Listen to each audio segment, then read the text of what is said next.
மத்திய நிதியமைச்சர் நிர்மலா சீதாராமன் சென்னை கிண்டியில் உள்ள காமராஜர் நினைவிடத்தில் உள்ள சிலைக்கு மாலை அணிவித்து மரியாதை செலுத்தினார். விவரங்களை தருகிறார் செய்தியாளர் ராஜகுமரன். வணக்கம். விவரங்களை சொல்லலாம். மத்திய நிதியமைச்சர் நிர்மலா சீதாராமன் ஒருநாள் பயணமாக இன்று சென்னை வந்திருக்கின்றார். இன்று காலை சென்னை தேனாம்பேட்டையிலே ஜி.கே. மூப்பனார் நினைவிடத்திலே அதிமுக பொதுச் செயலாளர் எடப்பாடி பழனிசாமி உள்ளிட்டவர்களோடு இணைந்து நிதியமைச்சர் நிர்மலா சீதாராமன் அவர்கள் ஜி.கே. மூப்பனாருக்கு மரியாதை செலுத்தினார்.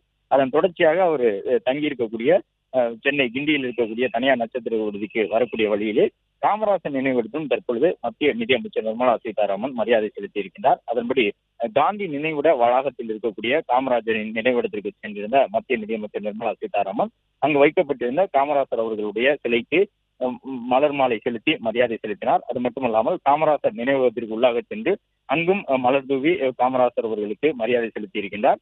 ஜி.கே. மூப்பனார் மற்றும் காமராஜர் ஆகிய இரண்டு பெரிய தலைவர்களுக்கு இன்று ஒரே நாளிலே மத்திய நிதியமைச்சர் நிர்மலா சீதாராமன் அவர்கள் மரியாதை செலுத்தி இருக்கின்றார். அது மட்டுமல்லாமல் ஜி.கே. மூப்பனாருக்கு மரியாதை செலுத்தி முடித்த பிறகு தேசிய ஜனநாயக கூட்டணிக்கு உள்ளாக இருக்கக்கூடிய அந்த ஒரு சில கருத்து முரண்களையும் மறந்து கூட்டணி முழுமையாக செயல்பட்டு வெற்றி பெறக்கூடிய வகையிலே ஆட்சி அமைக்கக்கூடிய வகையிலே செயல்பட வேண்டும் என்ற அறிவுறுத்தலை முக்கிய நிர்வாகிகளுக்கு வழங்கியிருந்தார். அதோடு சேர்த்து சென்னை கிண்டியில் தனியார் நட்சத்திர விடுதியில் தங்கியிருந்த மத்திய நிதியமைச்சர் நிர்மலா சீதாராமன் அவர்கள் பாஜகவின் முக்கிய நிர்வாகிகளையும் சந்தித்து பேசிவிட்டு டெல்லி புறப்பட இருக்கின்றார்.